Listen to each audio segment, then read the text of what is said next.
Good morning. Oh my gosh. Ayan, hindi na naman ako ginising ni Daddy. Hinayaan lang ako matulog. Naramdaman ko na lang humalik na nung paalis na. Kaloka. Anyway, pasado alas 6 na. Tapos nakita ko din may message si Mama. Sabi niya, "Nak, maaga kang pumunta kasi masama pakiramdam ko." Sabi niya, sige, magbibihis lang ako. Buti na lang, malinis na din sa labas. Siguro naglinis na rin si Daddy bago pumasok. Kasi nasa labas na yung mga dogs. Sila, yung mga hotdog. Ayan. Kasi yun yung routine ko, guys. Every morning, yung ganyan. Palalabasin mo na yung mga aso sa kulungan. Or parang hindi ko na pinapasok yun. Gawa ng ang init, di ba? Tatlo sila sa tulugan nila. So mainit, lalo't summer. So hindi ko na pinalabas para kalat-kalat sila natutulog kung saan ang malamig na spot. Yan, katulad si Maggie sa CR yan natutulog. Presko. Hindi na namin pinapapasok dito sa kwarto. At ayun nga, minsan nag-aaway-away. Kaya lahat kayo sa ngayon, sa labas. Ayan, ano ba? So ayun nga, guys.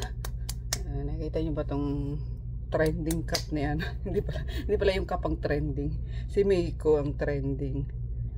Yan, nakakap siya lagi. Matagal na to sa akin. Kasabay to ng mga tawag doon. Mga handkerchief. Hindi.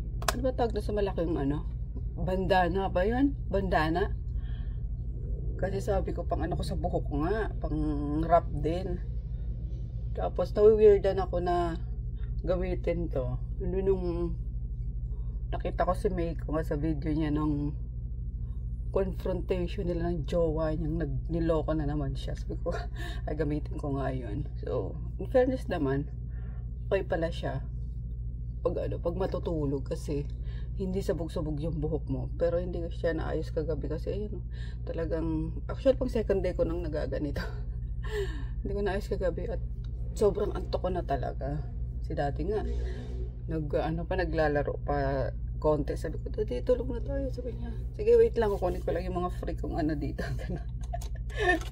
So wala na, nauna na ako sa kanya. Tapos yun nga, hindi niya na rin ako ginigising, guys, kapag ayaw kong bumangon kasi nagkukusa ako. 2 days niya na rin akong 2 days na rin akong hindi bumabangon. Kasi meron din naman daw sa kanilang parang sunod-sunod ang mga birthday. So may mga pakain. Sabi ko, lago, tataba ka na naman dyan sa mga pakain na yan. Kasi diba call center, uso talaga yung pakain sa ganyan, pakain sa ganito, mga birthday. Sabi niya nga, sabi pressure daw yung mga kasamahan niya. Kasi sa dinala niya ng pagkain, parang ang dami, yung ganyan, and then masarap pa. Binibida niya talaga, guys, yung yung luto ko. Nakakatuwa naman. Misis ko nagluto niya, ganyan. Pati yung milk tea namin. Pero may umu-order na, nakakatuwa. Hiningi niya sa akin kahapon yung yung mga menu ng Shanice. May umu-order na. I mean, may gusto nang umorder kasi nasarapan nga. Yun, nakakatuwa naman. Sabi ko, sige, push mo yan para buong department ka ako dyan, buong building. Ikom din sila but so diba ninene yung ikom, mga suki. Sabi ko, dati na namin suki ang mga ikom. Baka sa office nyo lang ang hindi pa natitikman yung Shanice. Kaya mo, pamahagi mo yung good news. Charot. So anyway, kaya nga, guys, samahan nyo lang ako mag-ayos. At baka mamaya wala na namang vlog. Grabe init ngayon, nagtanggal muna nga ako ng kwintas kasi naiirita ako pag meron something sa sa katawan ko. Lalo't ayun, pawisin ako. Tapos kamot ako ng kamot, yung ganyan. Kaya nagtanggal muna ako ng kwintas. Ayan. Ano ba next? Purpose tayo. All day fixed. Ano bang kwento ko sa inyo? Kasi kahapon di na rin ako nakapag ako pa vlog ulit eh. Parang get ready with me lang yung vlog ko. Tapos wala na.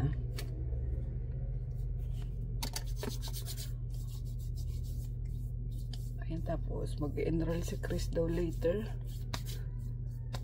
God, may college na ako guys.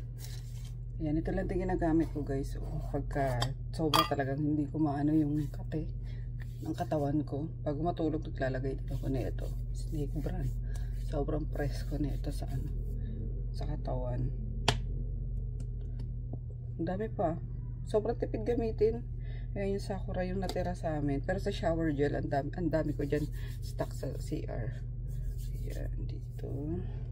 Diyan. Tapos sa likod ng tuhod. Yung fold doon, ano ba tawag doon? Grabe talaga ako magpawis guys, as in. Sabi ko nga, ba't naman ganun? Parang ako lang ata sa magkakapatid ang sobrang pawisin. Kasi daw nung ano, pagkalabas ko daw nun, pagkapanganak sa akin ni mama, parang pinaliguan ako ng baby oil, ng kumadron. Eh di ba mainit ang ang baby oil. Kaya ganun. So, okay na yan. Lip tint tsaka ano lang, lip oil lang tsaka kilay. Okay na yan. Tingnan na natin kung may ano to. Oh, in fairness naman, okay nga no. Hindi sabog-sabog yung buhok mo. Gumamit ka nito. Ayan. Unlike pag ano, ay, in fairness, okay siya. Oh, hindi sabog ang buhok.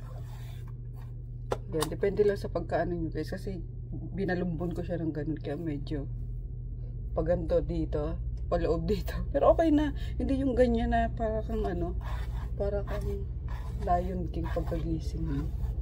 So perfect pala talaga siya. And speaking of ano, tinuloy na eh, no? Miko, grabe no, talagang nakakaya niyang i-broadcast yung ano, yung dirty laundry nila. Hindi ko kaya yun, grabe, nakakahiya. Alam mo yung kahit na pagkakaperahan mo yung ano, yung content mo, pero hindi ko carry na buhay may asawa nyo naka-broadcast talaga na. Or dahil galit na galit lang siya. Pero hindi nagkabalikan na kasi sila before. Alam nyo ba yun? Makichika kayo sa akin.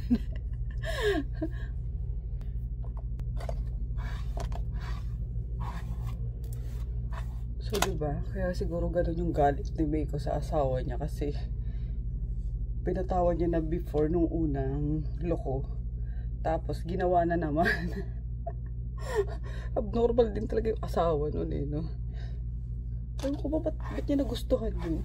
Itsura pa lang para di naman siya nang di-discriminate ng ano, bis itsura, pero parang immature kung titingnan na ano. Ewan ko, bahala na si Miko da. Pero grabe talaga lahat binubulgar niya na ano, kaloka. Pero buhay niya naman yun eh. Huwag natin pakialaman. Yun siguro yung way niya para makakope sa sakit nararamdaman niya dahil niloko siya. And pagkakitaan yung ano nila, marital problem nila. So makimarites na lang tayo lagi. So yun lang guys. Siguro na tayo sa kabila. Tinantay ako ng nanay ko.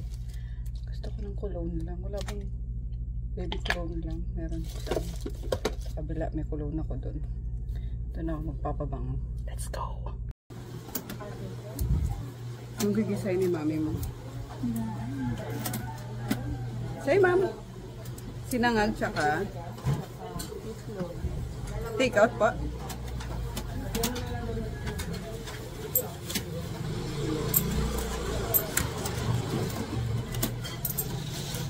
Sinangag itlog.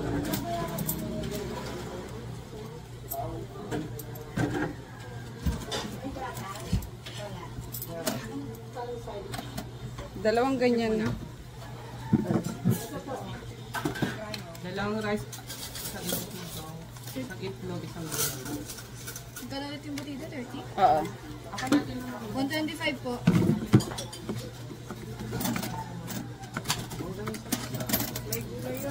May gulay ate.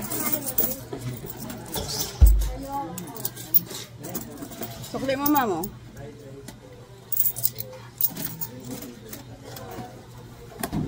Ano ba? 125 po. 125.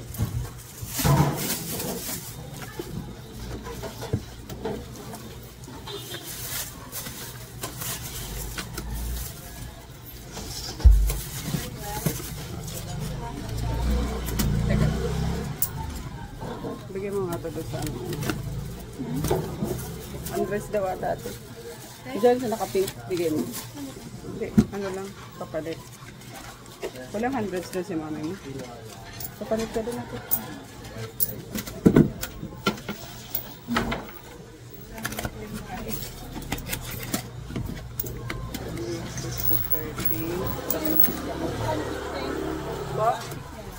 Okay po.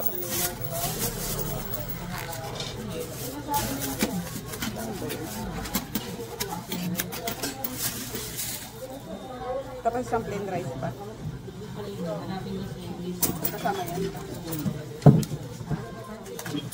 Sige po, wait lang.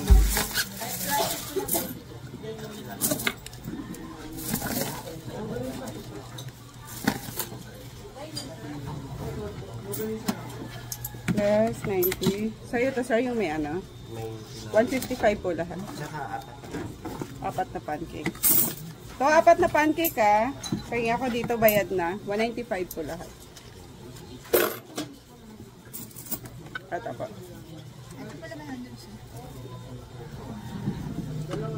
Pati sabaw nga ate, wala pala si lolo mo doon ate. Ay pa, pahingin sabaw pa. Sabaw na lang po. Ay sir. Thank you. Tapos pansit, plastic na lang. Oo. Ito ma'am. Ito lang sa'yo sir. Yung ganisa lang. Wala kang rice. Meron dyan sir. Dalawa. 80 po.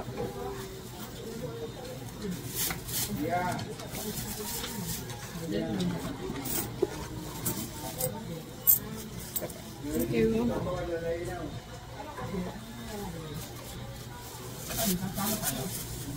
Ate, back up ito to ate.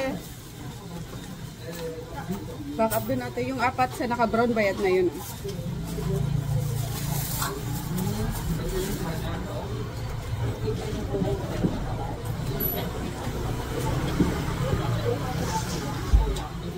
Morning, sir.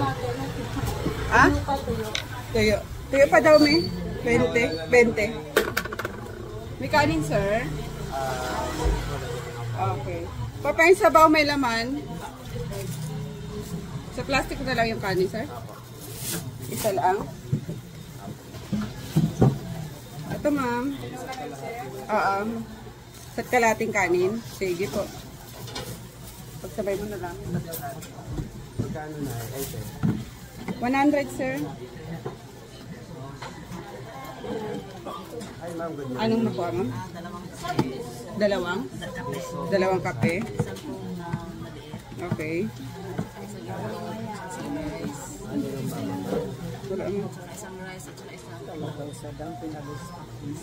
Fried rice? Isang fried rice, hotdog, isang fried rice, longganisa, Okay. dalawang kape, isang coke. Ulam of the day muna tayo, guys. Ayan, nakalabas na yung pampano. Pangat na pampano. Gatang puso ng saging. Chicken afritada. Gisang toge. Tapos, pear, tinola, dinuguan. Pritong pampano, ma'am. Pritong bangus. Injured si mother namin. Hindi pero na tayong size ng mukha eh. Ang kinis ng mukha. Ano nagawa mo? Basta cellphone mo lang yan. Sa cellphone ko lang po. Hindi. Queens talaga mukha mo. Oo. Oh. Ay, lang may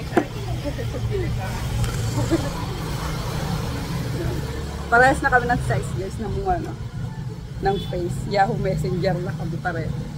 Injured si mama kaya pinakit ko na. Oo naman si mama. Eh ano kasi parang inuubo. Tapos syempre pagkain yung namin. Sabi ko, piakit ka na. carry naman. Nakabalot na ako ng mga ulam. Ayan na yun. Ayan, nabalot ko na yung mga ulam. Ready na tayo sa biglaang dagsa ng tao. Maya-maya, 10:30 na eh. Diyan na yan. Tapos nagluto si Nene guys ng favorite namin sa Bicol. Ayan, sumang, malagkit. Tapos, tsokolate. As in, tsokolate na Hershey's to. Hershey's ba to, ne? Ricoa. Ricoa pala. Sarap. Itatoppings mo guys sa doon sa malagkit. Kumbaga sa Thailand, mango sticky rice. Sa amin, chocolate sticky rice. Idadagdag namin yan sa menu sa pasukan. Pansin tong pusa na to eh. Ito yung mga guys, yung mga ginamot namin ni Bilab. Pero yung itim nawawala. Kung kailan pa naman maliksi na siya. Asan si Yuri, ha? Kaso na nga, aray ko! Sinasabi ko na, kakaltokan kita eh. Ngangagat ka eh. Ang sakit ha? Kaya kung kailan gumaling na lumiksi, nawawala bigla si Yuri. Parang 3 days na. Yung itim lang nawala. Ayun yung isa.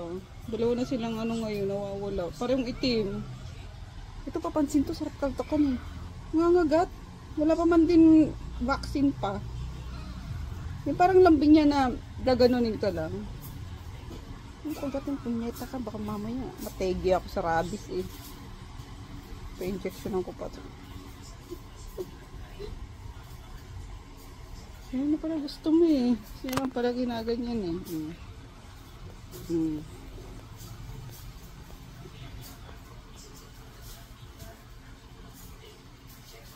Yung sa tahimik lang doon sa Ito, makulit to eh. Wala mo naman kagandahan eh.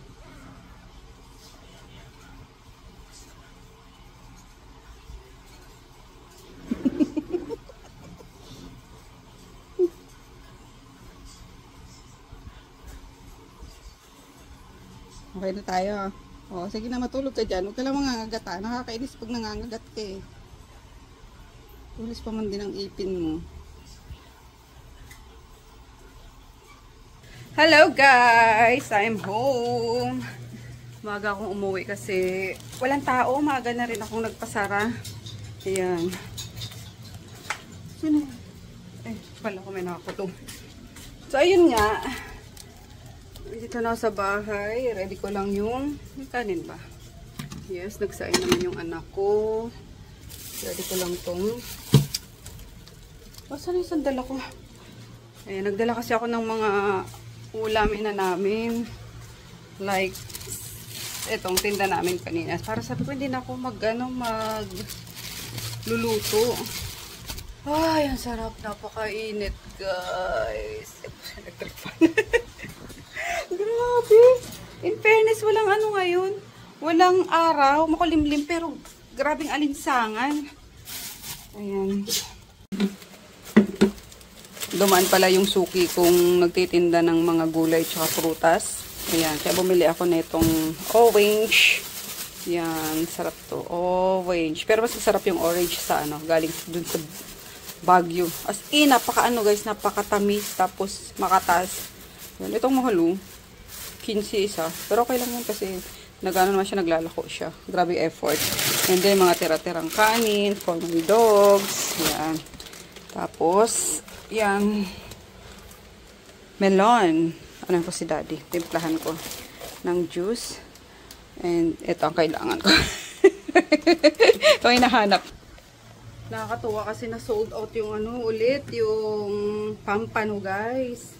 Ayan. Sabi ko kasi kinaini, matagal ko nang sinasuggest yun sa kanya. Nagdadalawang isip siya kasi mahal daw ang pampano, baka hindi bilhin. Nung nagluto nga ako nung umuwi sila ng probinsya, diba? Sinabi namin sa kanya na ganun nga, nabibili naman kahit mahal. Tapos, may naghanap ulit. So sabi ko, may naghanap ulit ng pampano, magluto ka. Sabi niya, talaga ba? Sabi ko, tingnan mo naman, nabibili ka ako yung niluto ko. Sabi ko, bakit hindi yun sa'yo? Tapos, ibang luto naman yung kinene ngayon. Parang inano niya guys. Yung luto niya sa tuna na ginigisa na muna. Parang pangat.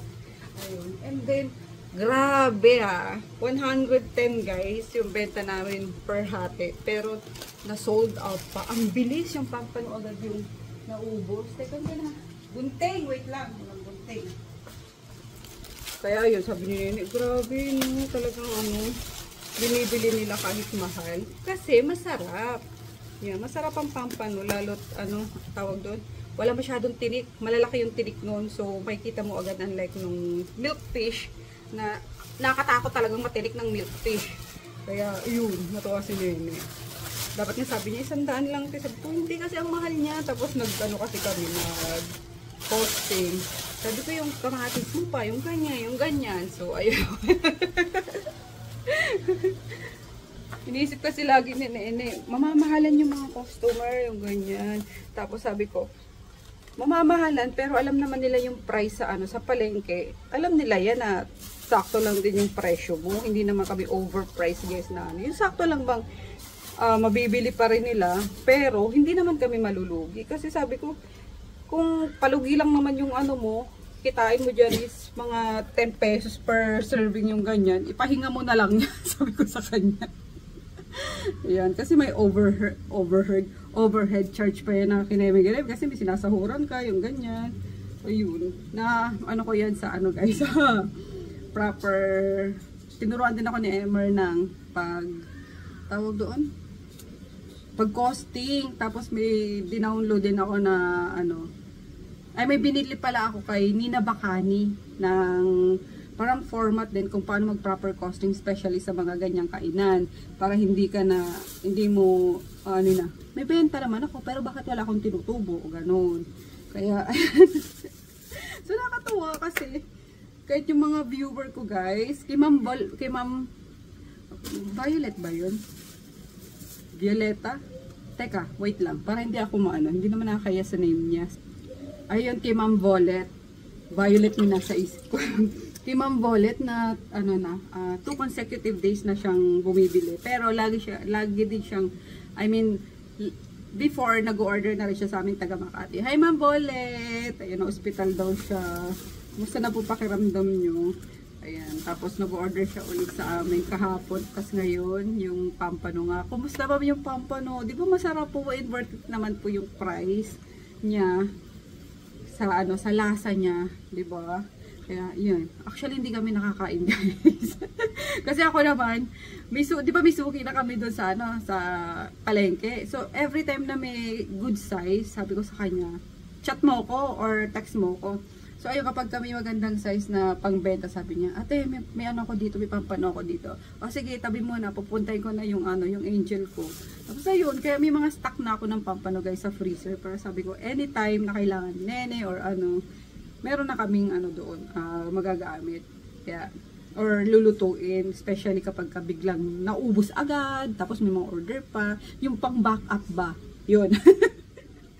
Nakakatuwa, grabe. Sarap pa naman ni Nene magluto nung pangat. Kasi ako, yung style ko guys, parang pinagsama-sama ko lang, diba?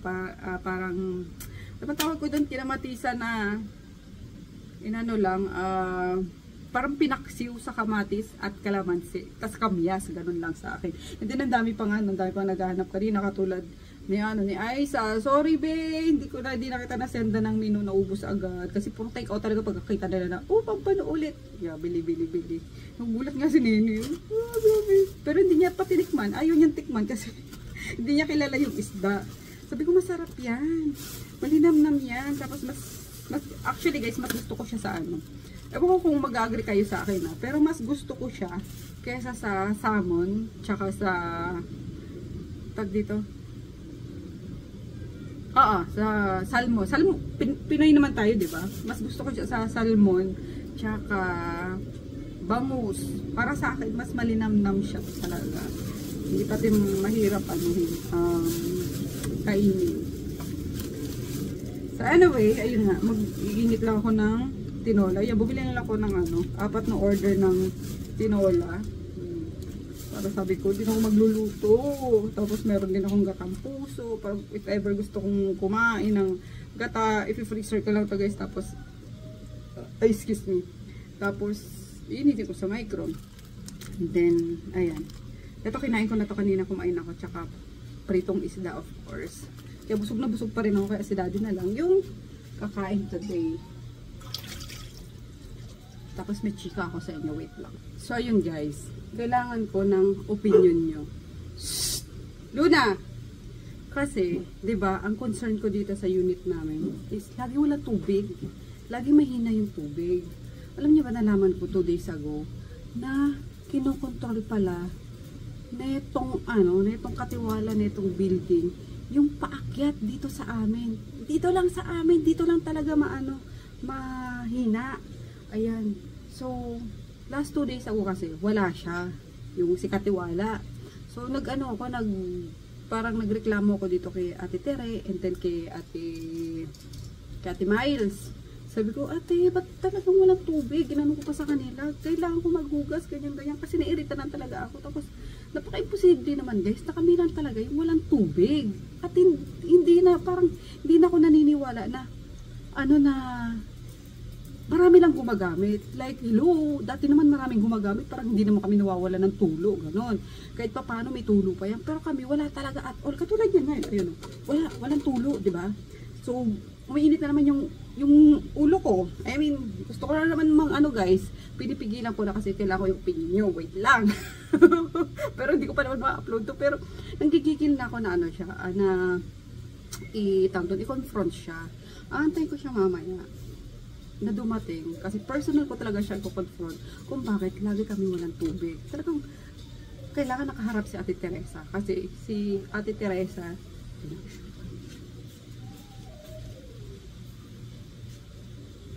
Ate, walang tubig, wala na naman tubig.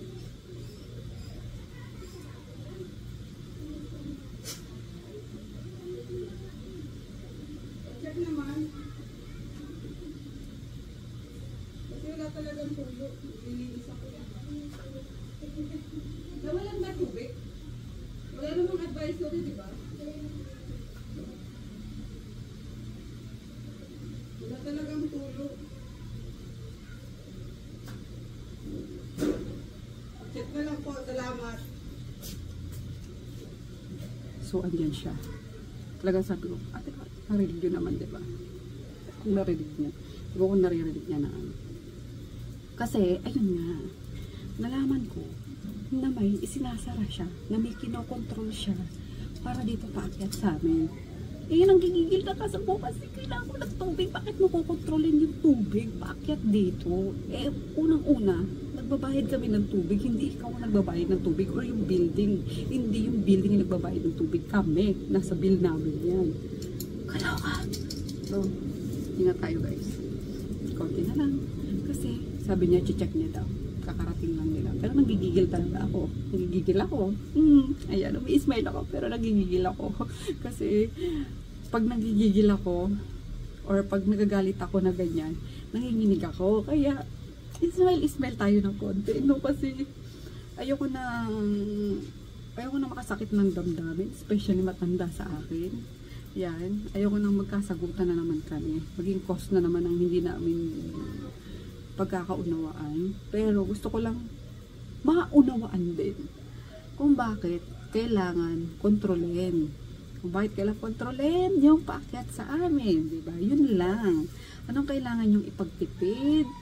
Di naman gumagamit ng kuryente yung paakyat dito sa amin siguro, or kung gumagamit man, very minimal lang, kasi pag nandito lang naman ako, talagang tuloy-tuloy yung gamit ng tubig kasi naglilinis ako ng mga pinagkainan ng aso or nagluluto ako. Pero the whole day na wala ako dito, and then wala din yung asawa ko, wala yung anak ko pag nasa school, walang gumagamit ng tubig.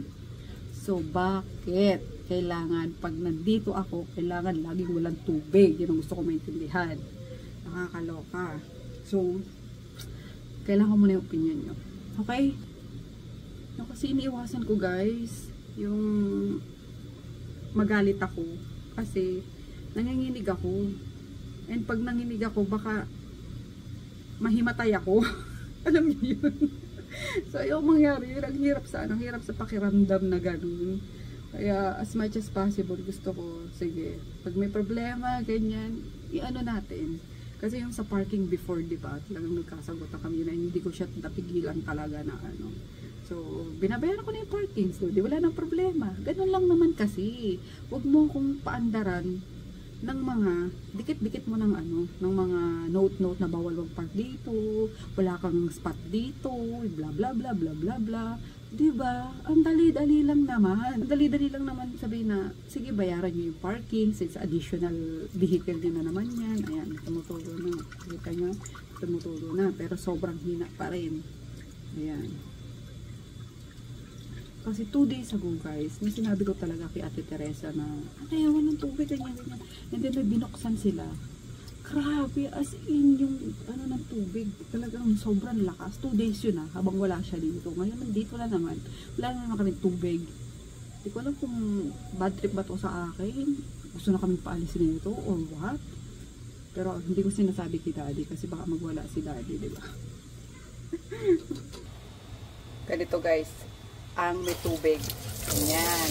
O, ganyan. At least ganyan kalakas. Diba?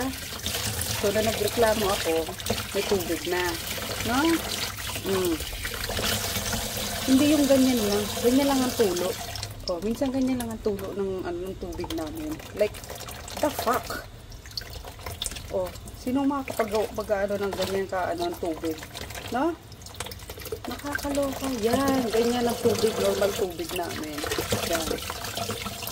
Pero paano ganyan? So, dead ba siya? Nung sinabi ko, ayan, meron na. Nung paano talaga? Painis din na ano ko. Ayan, meron na. So, ibig sabihin, meron talagang ano, meron talagang ginagawa. Meron siyang pinipihit. Bakit na ano? Na wawalan kami ng tubig dito sa taas. Nakapanggigil, no? Kayo ba? Kung kayo nasa place ko, no? Wala naman akong ginagawa masama sa kanya. Nagbabayad naman kami ng renta. Nagbabayad naman kami ng tubig. Nagbabayad naman kami ng kuryente. So why? No? Kasi lahat ng ano dito, kami na lang natitira yung original ano dito guys. Nung pagdating namin, kami na lang ang ano, ang natitirang tenant dito na yung kabatch namin siguro. Yan, yung mga mas nauna pa sa amin, wala na. Nagsialisa na. So di ko alam kung bet na itong paalisin na kami or what. Gigigil ako.